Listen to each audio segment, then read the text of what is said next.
Hey community, Adam Live here with a video on Divinity Spirit. We're covering the Mage variant today. As you can see from the Divinity Spirit compendium, there are 4 different variants in which I personally like to run with Divinity Water Spirit. The primary one, or most traditional, is the Shaman variant. The second most popular build that I typically run then will be the Mage variant. The Shaman variant, it's the easiest to run, and in a lot of ways, it's the strongest variant. The Mage variant, why would we want to run Mages over Shamans? So as you can see from this, the early game is the same as the Shaman. So in the mid game, we start adding in Warpwood Sage, and we start developing and getting all our pieces the 2-star best we can, and we add in Lava Shaman. Now it doesn't matter if you run Lava Shaman first, starting off, whatever Cave Clan bonus you can get, run those. I tend to not run Skull Hunter, but if you vendor it, you're only losing out on 2 gold if you're vendoring a 2-star Skull Hunter. You have that flexibility, and a lot of the videos and a lot of times I will run whatever pairing I want to make the composition work better. In the late game, here's where the Mage variant actually comes in. So early and mid game, it's the same exact composition. That's what I like about running Divinity Spirit, is I have the flexibility to run either mages or shaman. Now in the later game, this is where we start seeing we throw in extra mages. So we get 3 different mages. We got God of Thunder, Flame Wizard, and Tortola Elder. This is where we come into why we would want to run the Mage variant over the Shaman variant. If your Water Spirit dies, your only other damage dealers are often your legendaries, and those are only 1 star, so they also have a good chance of dying. They usually don't have items on there that do big damage. So when the Water Spirit goes down, you're really just relying on your Warpwood Sage. So now when you're running the Mage variant, if Water Spirit dies early, you can have Tortola Elder be your carry and get you a win. It'll do a lot of damage. Flame Wizard is also a 2-star. She can go out there and do a lot of damage for you. I often put all my items on the Water Spirit because that's my true carry, but you can also spread some items out on the other characters. If you find yourself having your Water Spirit die often, especially when it's only a 2-star, it can die very easily. So that's a big reason why you would run Divinity Mages. Another reason you would run Divinity Spirit with the Mages over the Shamans is when your opponents don't have strong carries. Their carries can be defeated with just extra damage, and you don't need those hexes.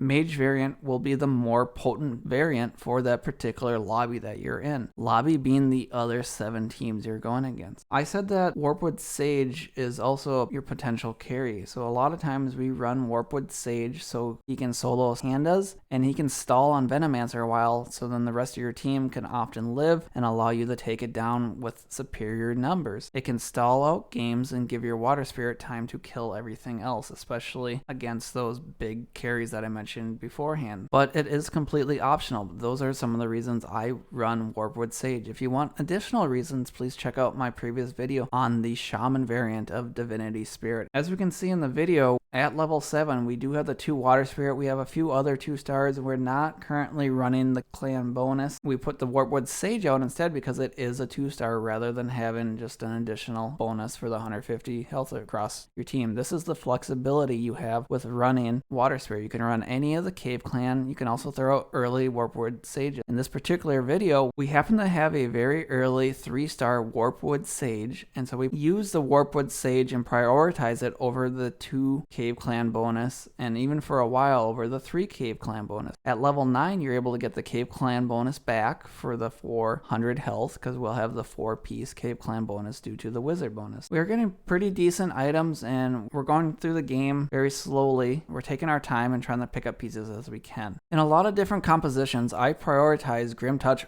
over Soul Devourer. However, in the Divinity Spirit builds, I do not. There's not a lot of characters I have that benefit from the Grim Touch over the Soul Devourer. And around the release of Season 10, they fixed the bug where Warpwood Sage would benefit from having Grim Touch out. So in this case, the Soul Devourer is cheaper gold-wise for economy, so we run that, and we don't really benefit from the Grim Touch's ability as much. We do like the crowd control ability that Soul Devourer does. It drains mana from one of your opponent's pieces, so if they have a stronger piece, Soul Devourer may drain the mana from that piece, and therefore make their team weaker, even though it doesn't do that great of damage. One consistent thing you'll always see me do is never 3-star my wizards. In the past, I used to get Grand Herald or Goddess of Light up to 3-star. I just find it very unnecessary, and usually you don't have enough gold to get the economy to actually get it up there.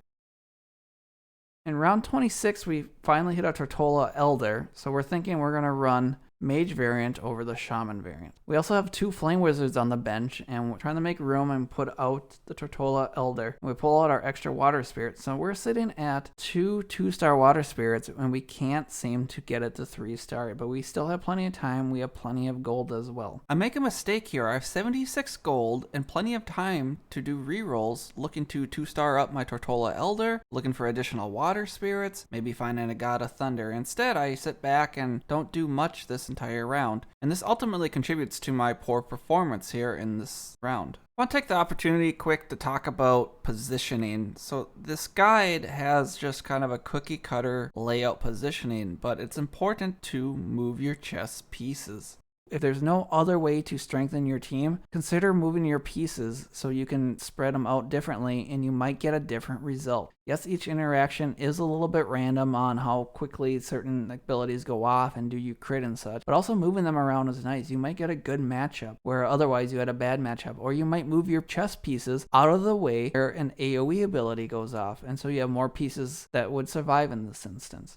In this particular game, you do see we get God of Thunder to 2-star by using our egg. We haven't been seeing enough water spirits to justify hanging onto the egg versus my current health pool remaining. You'll see that I am re-rolling down looking for additional water spirit. I'm probably being a little too conservative in that I sit at about 40 gold, yet my health is pretty low. So I'm kind of gambling right now that I'm going to live and win additional rounds. I did just win this last round. We slow down the footage again, and in round 33 you can see I do go down to a meager 10 health. So we are a little bit worried. We are going to push down below 50 gold. We are going to try to find this water spirit.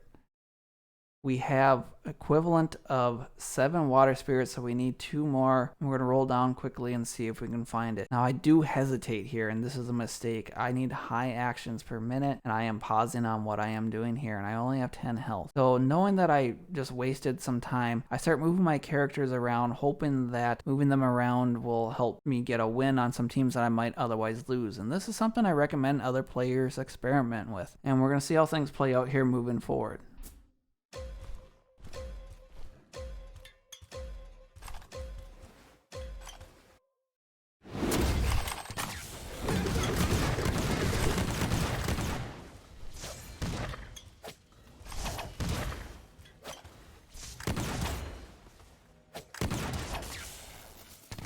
And it still is not enough for me to pull off the win. And we do go down, we do get a 3rd place finish.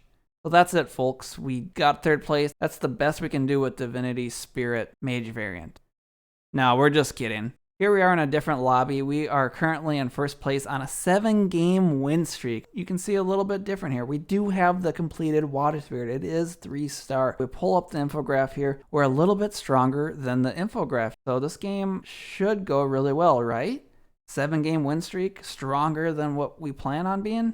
Well, let's find out. Let's see what happens. You'll notice the opponent's running a 3-star Venomancer. Very scary. And we're not running the Shaman variant, in which we would just want to hex and transform it. That would be too easy to do, right? We are instead going to use our mage damage and hopefully just blow it up. Now, you might be wondering, how am I on a 7-game win streak when they are clearly crushing me in this round? So what happened is, even though my opponent has a 3-star Venomancer, they had all the items on one of their pandas, their Ember, and not on their Venomancer. So they just went and swapped them now, and I just got destroyed. Now we're looking at getting 2nd place. I don't want to get 2nd place, but what can I do? And that's right, you guessed it. It's exactly what we just talked about a little bit ago in the previous game. You can move your chess pieces around and try to get a better result. So what we do here is at the last minute, because we don't want them to know that I swap my pieces around, I want my Warpwood Sage to stall his Venomancer before it gets super strong. And I also want my Swordman over there as the same reason I want it to start cleaving and do extra damage. Possibly one of the more subtle but most important decisions I make is moving my Flame Wizard to the H file, which is the rightmost file on the chessboard. This allows my Flame Wizard, which does single target damage, to just completely annihilate and dump all its damage into the Venomancer. Also, moving my chess pieces around, you'll see that my God of Thunder lived, my Swordman's still alive, my Warpwood Sage is alive, Water Spirit lived. All these chess pieces live by me just moving my chess pieces around a little bit, and that is a very important tool to remember to use. I hope everyone is utilizing these strategies and running this comp because it is very strong. You do not need to run the Shaman variant every game. You can win with the Mage variant. Give it a try, see how fun the extra damage is. Thank you for coming and watching my video, appreciate it. Check out my other video guides on auto chess comps. Until next time, Adam Live, signing off.